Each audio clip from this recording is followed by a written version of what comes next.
All right, hello everybody. Happy Tuesday.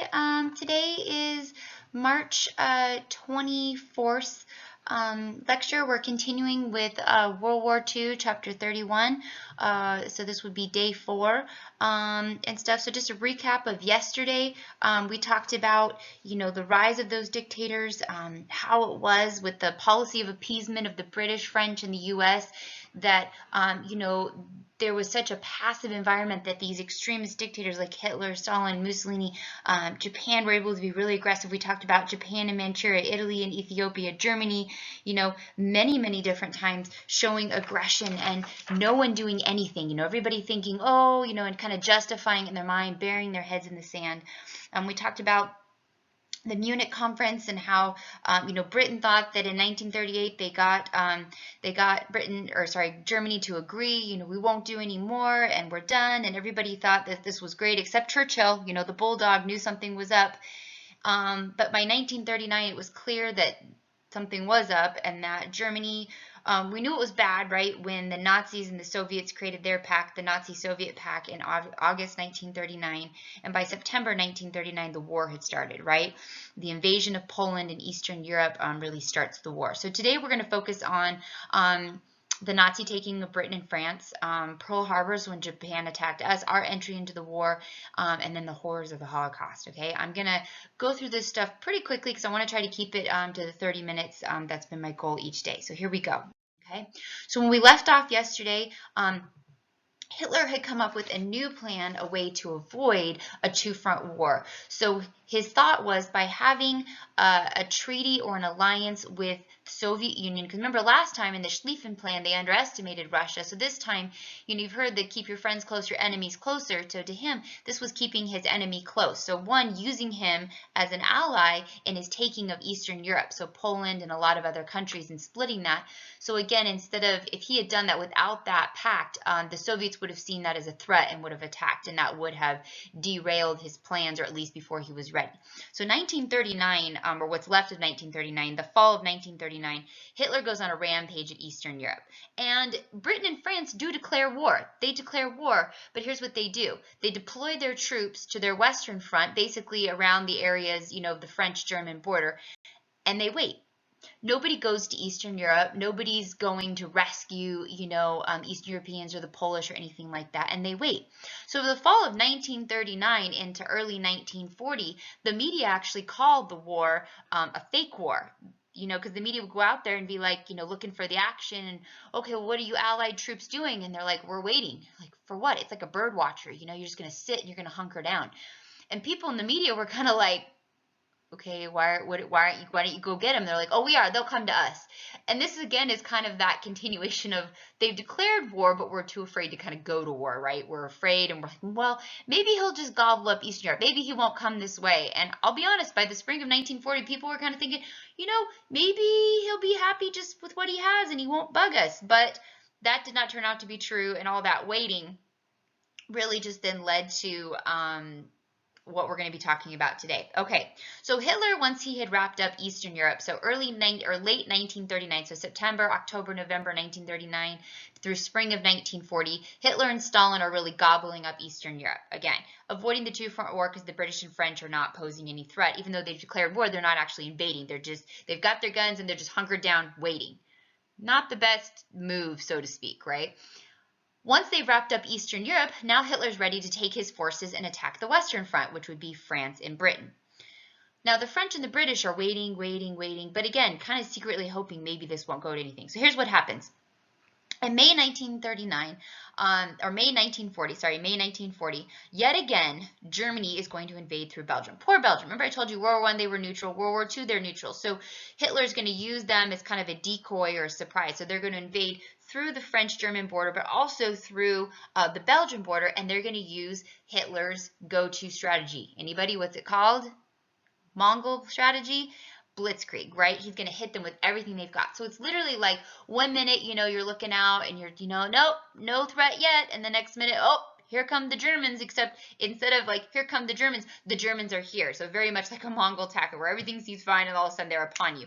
And it created absolute havoc, okay? The French start rushing south. This is where I wish I could have a map in front of me to show you. So imagine that German-French border, okay? So the French troops rush to the south and flee back toward Paris, while the British troops rush toward the coastline, hoping to get on ships to go back to Britain. So basically, this blitzkrieg causes that front line to split, and troops just basically start to pull back, you know, very, very quickly, and the Germans quickly overrun them.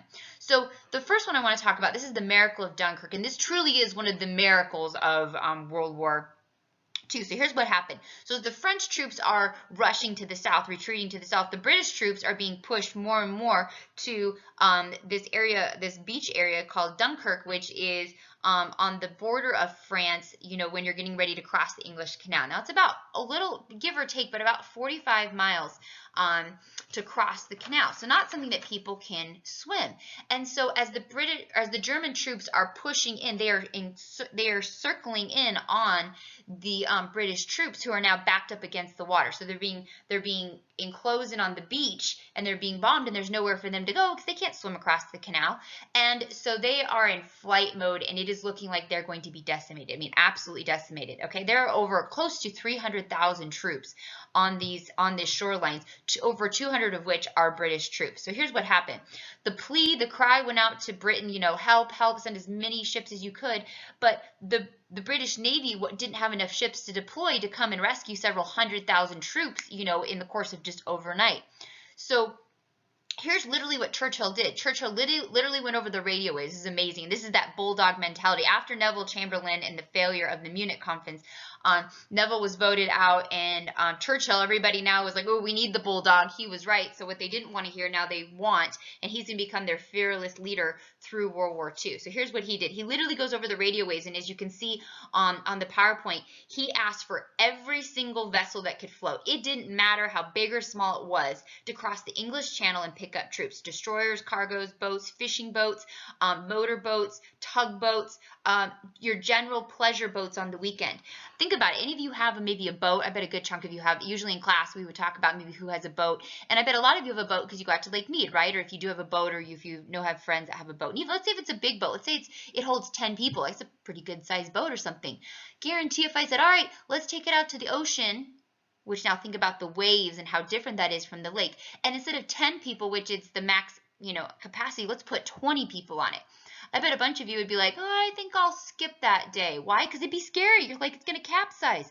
This is literally what happened. People that had vessels that were not meant for the sea, they were weekend pleasure boats for, you know, the harbor or for the river or for the local lake, were crossing the English Channel to pick up these troops. So you see the lines in the bottom photo. These are the lines of troops that are waiting to go out into the water to get on vessels. And literally vessels weren't going up to the shoreline because they were being bombed. As you can see in the top photo, they were being bombed by the Germans. The Germans are closing. They're literally killing these men. So over the course of 2 days, or 2.5 days, May 29th to May 31st, 1940, ship after boat of all different sizes was about 100 yards out in the shore. And you can see in the middle picture, these are troops. What they would have to do is they had to put a long rope from the water to the shoreline so that troops could swim out and hold on and get onto these boats. These boats couldn't go to the shoreline because they could be bombed.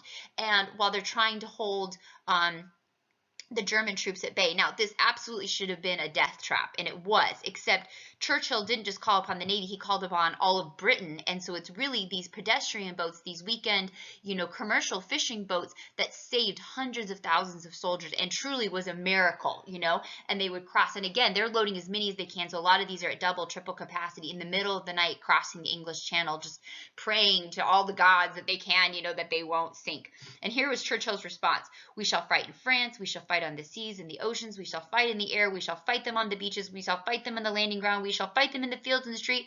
We shall fight them in the hills. We will never surrender.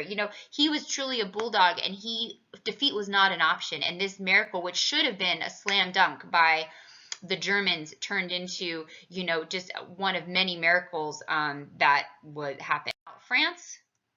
France was not so lucky.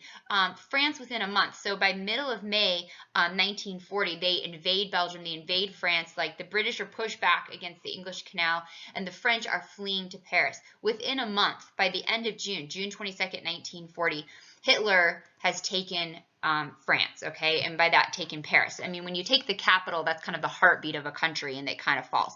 Here's how calculated this man was, okay? Here's how calculated he was. You notice in the first point it says Hitler forced signing of the same railroad car used for World War I armistice. So Hitler was so calculated from World War I. People like to think of him as a deranged, crazy man, which, believe me, he deserved that. I mean, he did crazy, horrific things that you would think a sane person couldn't do. But he was an evil man, but he was not crazy in that he was very calculated. He had a very sharp mind. He was very smart, evilly smart, but very smart. So World War I, when the Germans surrendered on the 11th hour, 11th day, 11th month, they met at a railroad car just outside of Paris, and this is where this was signed, where the Axis powers gave in to the Allied powers. The Central powers gave in. When France was ready to surrender, Hitler had them meet him at the exact same railroad car out in the forest just outside of Paris to sign the armistice as salt in the wound. Again, very calculated man, and if you wanted someone to seek revenge, he was your guy to carry it out, because he was going to carry it out to the finest detail. And what was left of the French government, as you'll see in the bottom point, is going to flee to England and try to kind of rule from afar. It's of those who could. So they set up a small puppet government.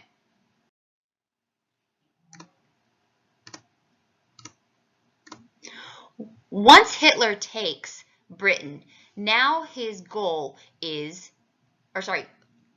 once Hitler, forget what I just said, I'm so sorry, but I don't want to have to start over. So once Hitler took France, okay, now he's isolated Britain, and he just needs to take out Britain. So think, within less than a year, because he invaded Poland in September 1939. So by summer 1940, less than a year later, he's taken Eastern Europe.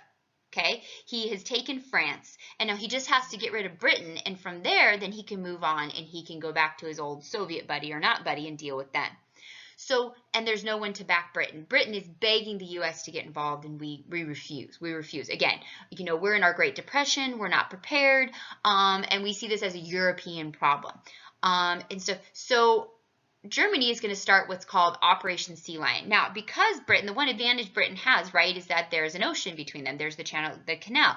And we know that you're always at a disadvantage when you're invading from water to land, right? The people on land are going to have an advantage. So Hitler wasn't going to send his troops across to invade. That would be too many casualties. So he decided to bomb the crap out of them, literally, and he called it Operation Sea Lion. So starting in August 1940 through September 1940, so for almost 2 full months, it says they're 57 days straight and nights straight, okay? He bombed London. He bombed all their major cities. He bombed their factories. He bombed their naval bases. He bombed their ports. He bombed their naval ships, anything they could, trying to drive them to the brink of surrender. He also cut off trade for them, so he surrounded them so no supplies could go in or out. So people fled the cities. They sent their children to the countrysides, to live with relatives. And again, because they had that bulldog of Winston Churchill, they refused to surrender.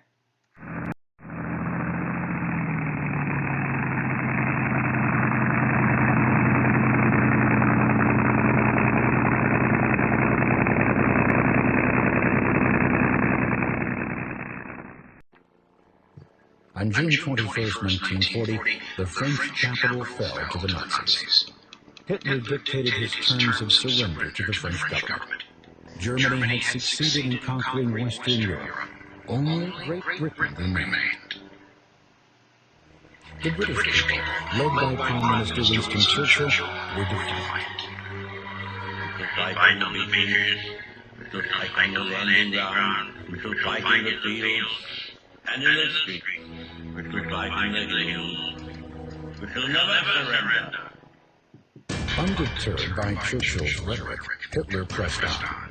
In the Battle of Britain, the German Luftwaffe was ordered to bomb England. Between June and September 1940, German planes pounded British targets. On just one evening alone in mid-August, over 1,000 Luftwaffe bombers invaded the skies over England.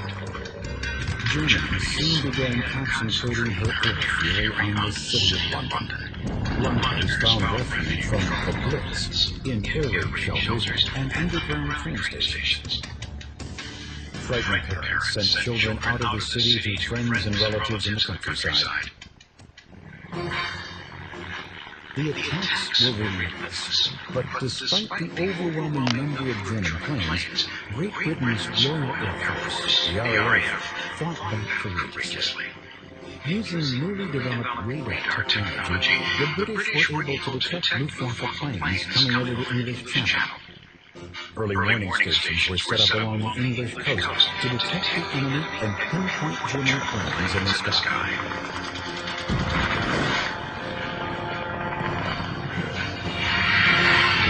On September 15, 1940, the RAF shot down the most German planes in a single day of battle. Defeated, Hitler called off his invasion for the time being. Addressing the British people, Winston Churchill gave thanks. Never in the field of human conflict was so much hope by so many to so few. But bravery alone could not win the war.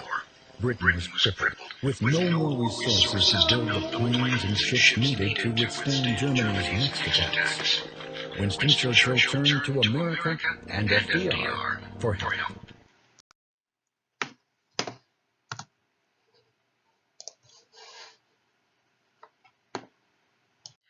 Okay, sorry about that pause. My kids were having a fight. Imagine that. So, so back to what we were talking about. So Great Britain was bombed starting, in the fall of 1940, and for 2 months Hitler hit them hard, as that video was telling you. And even after that, he continued to bomb them. So by the summer of 1941, Hitler basically canceled, okay? He gave up. And here's what his thought process was. Britain didn't give up, true, but Britain was permanently crippled. I mean, they were low on supplies. He had destroyed their air force, their infrastructure. They were not prepared to go to war. So it's kind of like you shot somebody and they're going to bleed to death, and you're just going to come back and finish off the job later. But Hitler's going to make his first crucial mistake by not finishing off Britain and leaving them for dead, but not understanding that you left them for dead, but they're not dead because they're led by a bulldog. And Churchill does not give in, and he does not surrender. And this is when having someone so stubborn like that to lead a nation was so important. And Hitler decides to take care of his friend that's in his back pocket, aka Stalin. Okay, Hitler cancels his alliance with Stalin, and you got to think Stalin is a little off guard by now because he thinks, oh, okay, I've helped Hitler in Eastern Europe. He's going to leave me alone. He's having his heyday with France and Britain, and I'm staying out of the way. And then he's really going to catch Stalin by surprise by coming back and attacking him. And so this was Hitler's plan all along, was to have aid of his enemy to get Eastern Europe, take Western Europe, and then go back once everybody else is done, and when Russia's, Stalin is isolated, and try to take them out. And so in June 1941, Hitler abandons Britain, thinks it's basically done, without actually finishing the job, and that's going to come back to bite him. Fortunate for us, but the war could have been very different. This was a crucial moment where Hitler makes a mistake, and he will attack Russia. Now, why attack Russia? Why attack the Soviet Union? Well, there's a lot of living space, and he wanted to create the Third Reich, and on paper Russia looks really impressive, even though a lot of Russia is, to a lot of people, is considered uninhabitable, or at least not wanting to inhabit it. There's a lot of space and it looks really good. Natural resources. This war is about modern technology and effective modern technology. So oil, which is something Russia, even in the cold, had a lot of. So for your airplanes, your navies, your subs, your tanks, all those kinds of things, you need oil, and Russia has a huge supply of that. So that's another motivation. He hated communism. He never liked communism. The Nazi-Soviet pact of 1939 was purely, again, that keep your friends close and your enemies closer. It was a thing of convenience to try to avoid the two-front war that had failed for Germany in the First First World War. So kind of his version of the Sleaford Plan, which is this time don't underestimate Russia. In fact, keep them close and use them to help achieve your, use them to your advantage so you're ready to turn on them and stab them in the back, so to speak. It's a bit like what Otto von Bismarck did and Prussia did to Austria, getting them to fight against France in the Franco-Prussian War and then turning their back on Austria once they isolate. That's kind of in essence in what they're doing. Hitler doesn't play around. He sent 3 million men into Russia. Yes, and he made a better decision than Napoleon. He did learn from Napoleon, which he didn't send them in the fall. He sent them in the summer.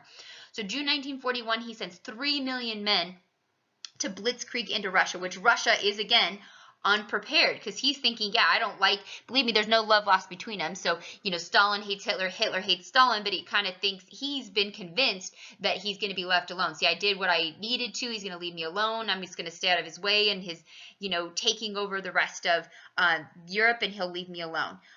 Completely unprepared. But the Russians are also very stubborn and are not going to give in. And so they're going to use the good old method. Does anybody remember the method that they used with Napoleon? If you can't beat them, take everything. And that was called scorched earth. So that's exactly what he did. He's going to purge everything. It didn't matter to him if he lost troops. They destroyed everything. They destroyed their own factories, their own equipment, their own crops. They killed their own livestock. Heck, they cut off cities and left them for dead. He basically said, if we're going to die, so be it, but so are you. Again, if I can't have it, no one can have it. And so they will practice scorched earth, even though it's going to greatly hurt his own people. This was the good old Russian go-to of how to defeat the Germans. And here's an example. So here's an example of how those tactics, while hurting Russia itself, believe me, it's not like Russia's winning these battles, but will self-defeat the Germans, okay? By winter 1941, it's 20 degrees below zero, in Moscow. Leningrad, which if you look at the map, it's there at the very top, really close to Helsinki, okay? So even colder. Hitler, again, being so stubborn, just a man with his eye on the prize and nothing will distract him, is not willing to bring his troops back. And so for the next, 2 years, he will basically stalemate, so to speak, in Russia, in these major cities. So for example, Leningrad's a great example, okay? So the people of Leningrad, flee into their city, barricade themselves within the city, right? So the Germans surround the city. So no one's going in, no one's going out. Over 1 million people die. Russians die in the city from starvation because it's a stalemate. The Germans are also dying. It's a stalemate. It's the cold of winter. People got so desperate in Leningrad that they started peeling wallpaper off the walls. And back in the day, wallpaper paste, the glue had potato starch in it, so they would take the paste and they would boil it down and they would drink that paste hoping to get some of the starch from the old potatoes. Or they would boil leather, which is animal hide, and gnaw on it, hoping to get some fat or some just kind of nutrient. I mean, they're that desperate. And it was so cold there that they couldn't even bury the bodies. So they literally would stack up the bodies, and then when it got warmer, they would burn the bodies because it was so cold they couldn't, and there were so many of them, they couldn't bury them. And this is, again, to give you a mentality of Hitler and Stalin, this totalitarian rule that they really epitomized, which was absolute authority. Anything that it takes, it doesn't matter the consequences, even if it kills your own people.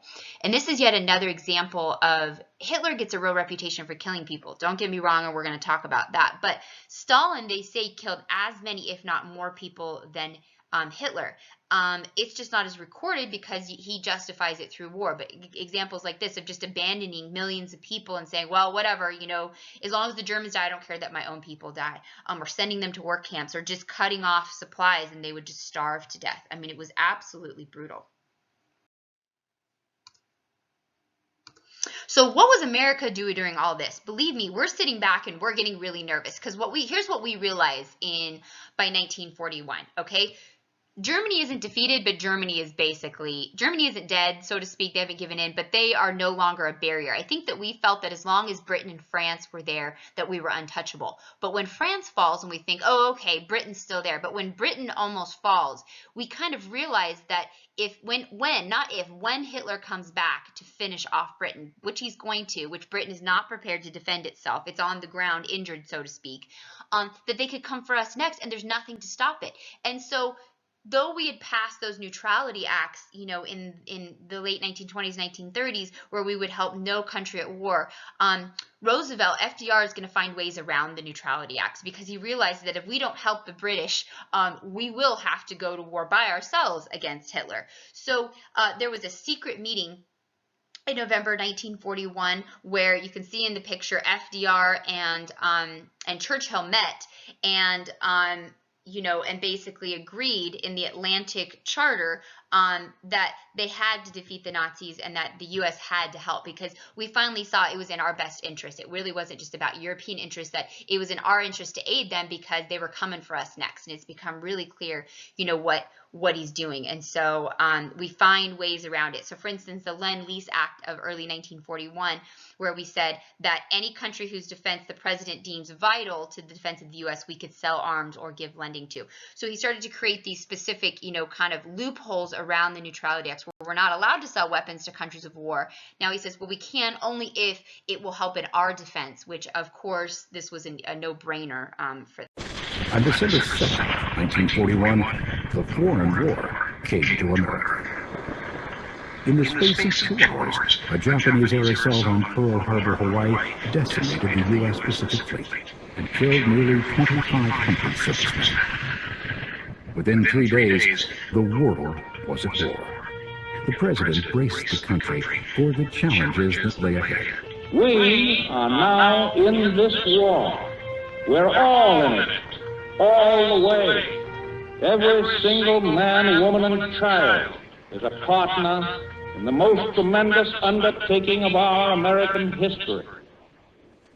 Just 2 years earlier, the U.S. military was weak and the nation ill-prepared for battle. But as events overseas became increasingly ominous, the country began to rebuild its armed forces. December 7th shocked the nation into dramatic action. Remember Pearl Harbor became America's battle cry. Eager young men, anxious to fight, flocked to armed services recruiting offices.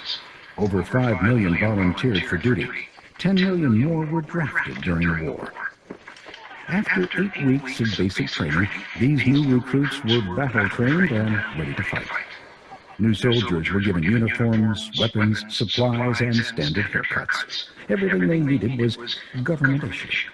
It wasn't long before soldiers themselves were being referred to as government issue or GIs. Americans from all walks of life and ethnic backgrounds signed up for the armed forces. Over 1 million African Americans served during the war, though segregation and prejudice forced them into support positions until near the end of the war. Women joined the fight too. During the war, over 250,000 women served in many roles throughout the world, such as pilots, nurses, and mechanics.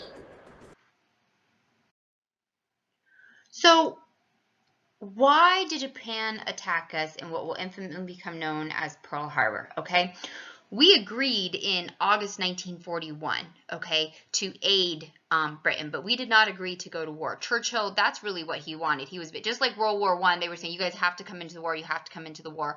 And just like World War I, we were hesitant and we said, we will sell you things, we will aid you, but we will not actually come into the war. And in both wars, it was very much a similar entry. We didn't come into the war until it was personal.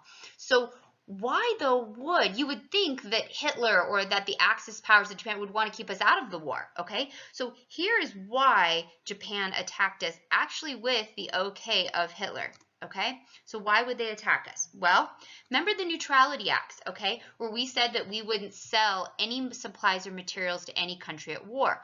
Japan is an island nation, so what are they lacking?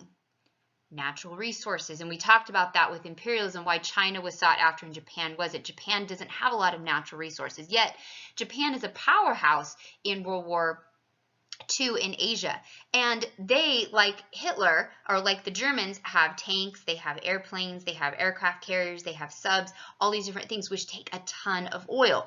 We were their #1 supplier of oil up until the early 1930s, but after their attack of Manchuria and China, we are going to restrict or ban all selling of goods to them. So we basically cut off their oil supply. So when we cut off that oil supply, Japan had to find a new supply of oil. So you still might be thinking, okay, yeah, but why would they attack us? Well, if you look at the geography of Japan, okay, the closest, or their geography and where they are in Asia, the next closest place to get oil or biggest supply of oil was Southeast Asia, which was greatly imperialized and colonized by us and other European countries. In particular, we, our largest colony in Southeast Asia, anybody know? Starts with a P. The Philippines. The Philippines, when you look at a map of Southeast Asia, even if they weren't going to take the Philippines are, you kind of have to touch on the Philippines or go around the Philippines to get in and out of Southeast Asia if you're coming from Japan. You know, you can't avoid it, basically, you know, going near it. And so going near it or attacking it would be an act of war toward us, which we already had our Pacific Fleet ready to go in Hawaii, because remember, that was a great stopping off point. That's why we annexed Hawaii after World War I. And made it a part of our country, so we would have a closer presence in Asia. So Japan basically saw it this way. They saw, we need oil. That's the closest place to get the oil. If we attack Southeast Asia, that'll bring the U.S. into the war full force, which we don't want. So we have nowhere else to get the oil, so it's not a choice. So instead of waiting for the U.S. to come into the war and having to fight them, let's destroy their Pacific Fleet before they have a chance. So basically, we can take Southeast Asia without resistance, and that's exactly what they do, okay? They will, in fact, when they were planning these attacks, they had sent, Japanese representatives to the U.S. to negotiate some trade agreements, as of knowing really that they weren't going to follow through on these, that they were just trying to do this as a distraction to surprise attack us, okay? So the attack damaged or destroyed 19 of our ships, smashed most of our planes that were in Hawaii in the Pacific Fleet, killed 2,400 people, and became a day that will live in infamy for us, as popularly as quoted by FDR.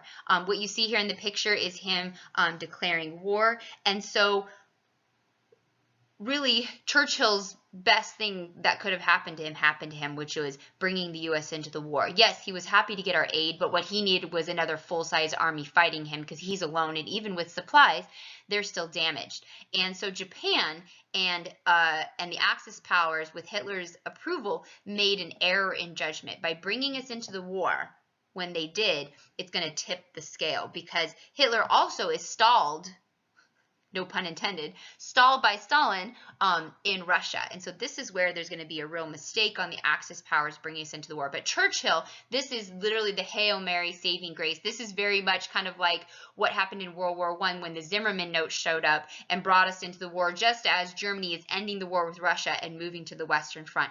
So in both wars, there's this timing, which you could see it as fate for us, or an error by the Axis Central Powers, that tips the scale. And if they hadn't made that decision, the war could have been very different.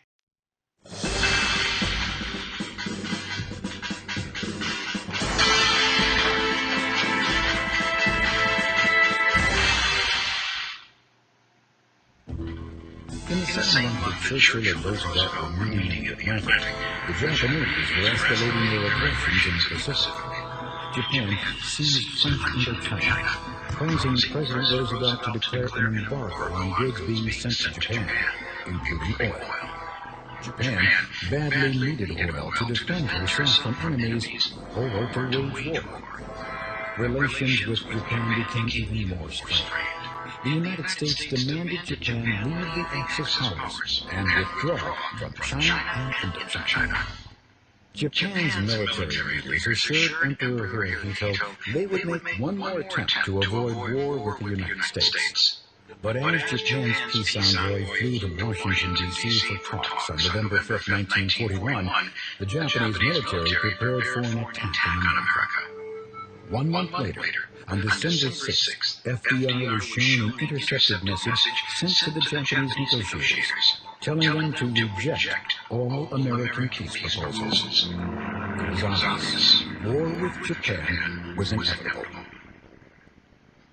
December 7th dawned bright and sunny over the American naval base at Pearl Harbor, Hawaii. But shortly before 8 a.m., terror struck from the sky.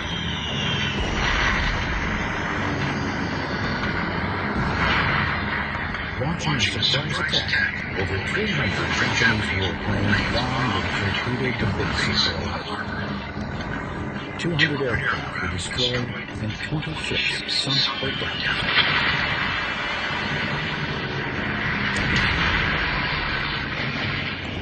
By the time it was over, 2,400 Americans were dead, over 1,100 wounded, and the entire Pacific Fleet crippled. December 7th, 1941, a date which will live in infamy.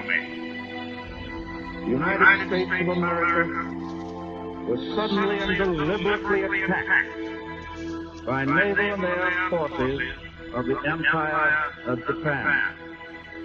Japan has therefore undertaken a surprise offensive extending throughout the Pacific area. The facts of yesterday and today speak for themselves. The raid on Pearl Harbor caused more damage to the U.S. Navy in personnel and equipment than all the losses suffered during the entire First World War. 3 days later, Germany and Italy supported Japan by declaring war on the United States. The attack on Pearl Harbor shocked and enraged the American people. The time for isolation was clearly over. Now it was time for unity. Now it was time to fight. America's massive investment in ships, tanks, and the materials of war would bring an end to the Great Depression. It would also help unify a people through patriotism and sacrifice. The story of America's involvement in World War II continues in Part 2, The World at War.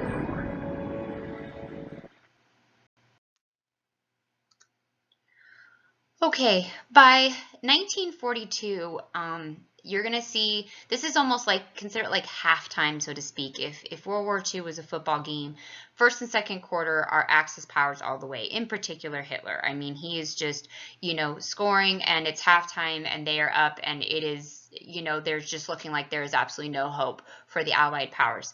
But I mean, 1939 invasion of Poland, with the assistance of the Soviet Union taking all of Eastern Europe. By 1940, taking France, destroying Britain. Late 1941, bombing and greatly crippling the U.S. It really looks as though the Axis powers have, reached their height, and but this is going to be a turning point. They had made 2 very serious mistakes. Okay, so here was the first one. The first one was the Germans had opened up a 2-front war. What I mean by that is that they had left Britain injured but not dead, right? So with the assistance that the U.S. was providing, they were rebuilding. And they stalled in Russia, what he thought was going to be an easy invasion. Yes, Russia was unprepared, but just as stubborn as determined as Hitler was, and so his troops were literally stuck in Russia, freezing to death and losing, hundreds of thousands, millions of men and troops that he wasn't planning on. He thought he could go in there, wrap that up in 6 months, and be done. And so underestimating, just like in World War I, underestimating the threat that Russia has, but also making the mistake of leaving Britain to rebuild. Second mistake was that Japan brought the U.S. into the war. The likelihood of us entering the war would have happened, but the timing of it actually couldn't have been worse. So what they thought was a good move, yes, they did injure us. They thought that it would discourage us. All it actually did was enrage us. They saw us as weak. We were in our depression. We had been meek. We had been passive through our policies of appeasement. So they thought, take advantage of them and we'll bully them into not coming into the war. But really all they did was give us an excuse. It actually boosted our economies. It got people back to work. They opened up factories. Men went off to war. Women, started working. And so it kind of did 2 things. It angered us. It rallied us. It kind of smacked us in the face, so to speak, bringing us out of the depression. But also, brought our patriotism, again, that, we're going over there, kind of like that World War I mantra that, people, can't mess with us. So 1942, spring of 1942, Axis powers are ahead, but the tables are going to turn. Russia is not winning against the Germans, but is winning in that they are taking out as many German troops as their own people. Britain is rebuilding, and now the U.S. is getting ready to come into the war. So the lands that they occupied, what was that like? They were not doing this as, using the people. They were really using it to exploit the people. The Nazis systematically stripped anything they could. In fact, well after the war, when the Nazis were done, they found hordes and hordes of storage containers and huge buildings filled with Rembrandts and classic arts and things that they had stolen and had stockpiled and stuff. Resources like crazy, oil, anything that they could get, extracting it, putting it toward the war. Their treatment of people, it was not like they incorporated them or said, okay, business as usual, just stay out of our way. As we'll talk about, we were going to do the Holocaust today, but we're going to start it tomorrow because I don't want to rush through it, and I'm already almost at 40 minutes, so I'm going to wrap this up today. But their treatment of people was brutality, torturing, killing. If you didn't show absolute alliance to them, you were a victim. And it wasn't just the internment camps and the Holocaust. Even people outside of those realms were treated absolutely terribly. Their co-conspirators were no better. Japan, part of what made them, it made it easier for them to invade China and Southeast Asia is that you would think about it from a cultural standpoint. Now, I'm by no means saying that all people in Asia are the same. No, by no means. So don't take it as that. But if you're someone, let's say in the Philippines, for example, and you have a choice between being controlled by US, which is a completely foreign Western power, and being controlled by Japan, who is not the same, but has certainly more cultural similarities to you, what would you choose? Well, in this case, in most cases, a lot of Asian countries saw the progress of the Japanese and pushing out of Europeans and imperialism as being liberated. They thought, oh, it's going to get better. Like, we're going to escape Western imperialism and it'll get better. Unfortunately, not realizing that they were trading one beast for an even more horrible beast. And so the Japanese used this as this self-proclaimed, we're freeing you, we're liberating you, when really what they were doing was torturing, killing, and the brutality. One example is Nanking. So if you think back to the Opium Wars, the Treaty of Nanking, so it's the same port that we're talking about, when the Japanese invaded that in 1937, they invaded, and over the course of 6 weeks, killed, they said, between 50 to 80,000 people, raped tens of thousands of women, and absolutely destroyed that city and their economy. In the Philippines, same thing, extremely oppressive. For a while, the Filipinos thought that this was going to be liberating and a great thing, realizing that they unfortunately have traded, not great rule and oppressive rule for a monster. And so the Japanese were just as ruthless as the Nazis in their occupations and treatment of people. So tomorrow we will pick up, and we're going to talk about the Holocaust. We're going to talk about the Japanese internment camps. And we're going to talk about the tipping point of the war when the U.S. comes into the war and how they decide to end this war. Who do you take out first? Do you take out Hitler or do you take out Japan? Because that's a two-front war if you're trying to take out both at the same time. So we'll really get into that, okay? Hope you have a good rest of the day, and I will talk to you soon.